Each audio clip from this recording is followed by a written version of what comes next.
Você sabia que na Bíblia existem 3 mensagens com alertas muito importantes sobre os últimos dias do mundo? Meu nome é Vanessa Arba e eu vou te explicar o que são as 3 mensagens angélicas e o que elas dizem, uma por uma.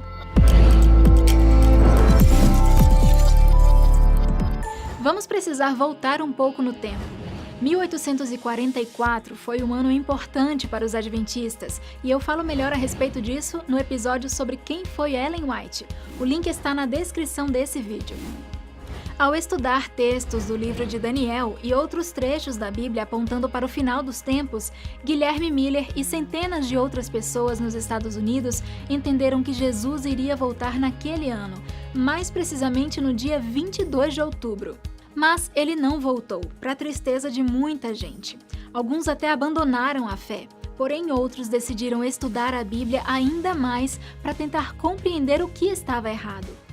O chamado movimento millerita foi o primeiro passo para mais tarde surgir em 1863 a Igreja Adventista do Sétimo Dia. Após muitos estudos, esses fiéis chegaram à conclusão de que o capítulo 14 do livro do Apocalipse, o último livro da Bíblia, continha 3 mensagens muito importantes que se complementavam e eram como um movimento final que prepararia o mundo para a segunda vinda de Cristo. Elas foram chamadas de 3 mensagens angélicas, pois no livro cada uma delas é apresentada por um anjo que voa pelo céu espalhando esses avisos. Mas o que dizem cada uma dessas mensagens? Antes de explicar uma por uma, é preciso lembrar que o livro do Apocalipse foi escrito pelo apóstolo João enquanto esteve isolado em uma ilha e que trata, em uma perspectiva histórica, de fatos também que ainda vão ocorrer em tempos posteriores ao nosso.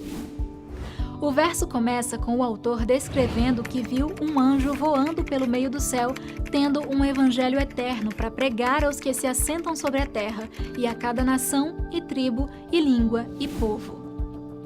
O termo anjo significa mensageiro e em Apocalipse 14 representa aquelas pessoas que serão mensageiras de Deus para anunciar essas 3 últimas mensagens de Deus ao mundo. Agora sim, vamos à primeira. No verso 7, João faz um convite à adoração. Temei a Deus e dai-lhe glória, pois é chegada a hora do seu juízo, e adorai aquele que fez o céu e a terra e o mar e as fontes das águas.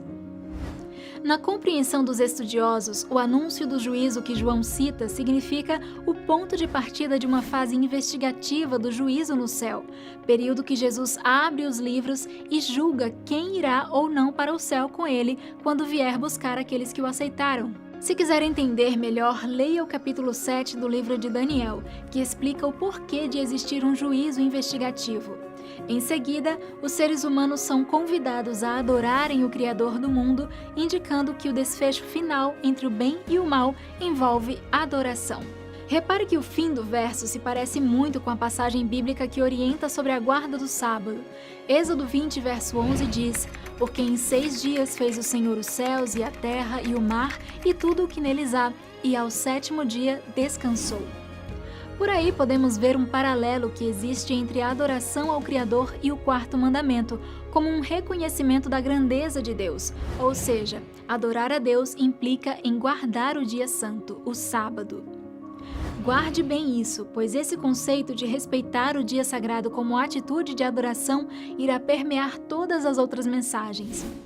A segunda mensagem vem ali no verso 8. Seguiu-se outro anjo, o segundo, dizendo: Caiu a grande Babilônia que tem dado a beber a todas as nações do vinho da fúria da sua prostituição.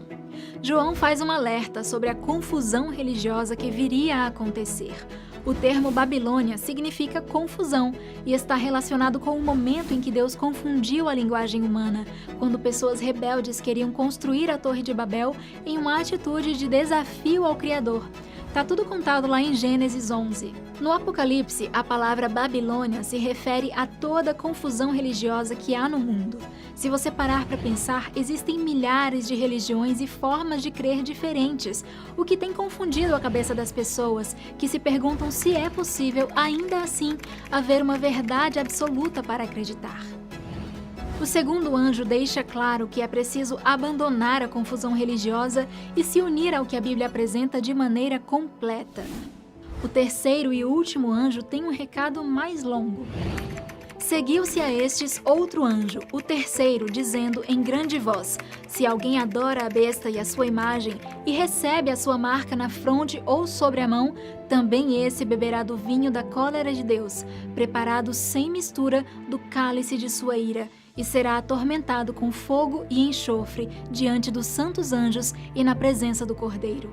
A fumaça do seu tormento sobe pelos séculos dos séculos e não tem descanso algum, nem de dia nem de noite, os adoradores da besta e da sua imagem, e quem quer que receba a marca do seu nome.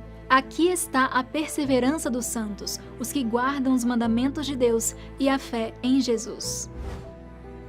Para os estudiosos, a besta em Apocalipse significa poderes de caráter político e religioso que irão convencer as pessoas de guardarem um dia da semana que não é o sábado bíblico.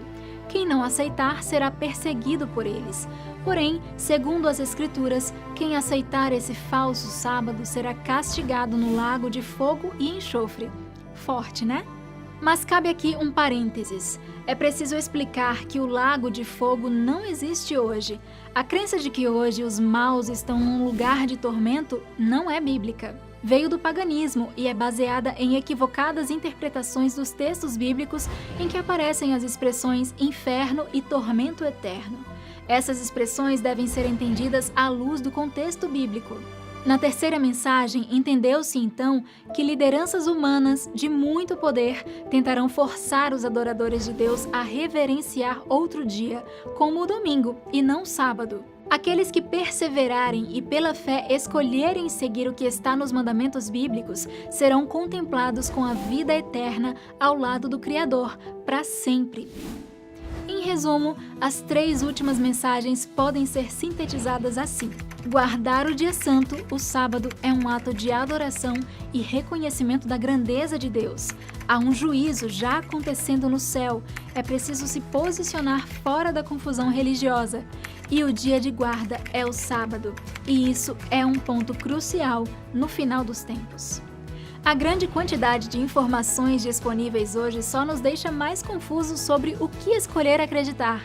Mas o que você acha de dar atenção a esses 3 recados? Eu acho que vale a pena.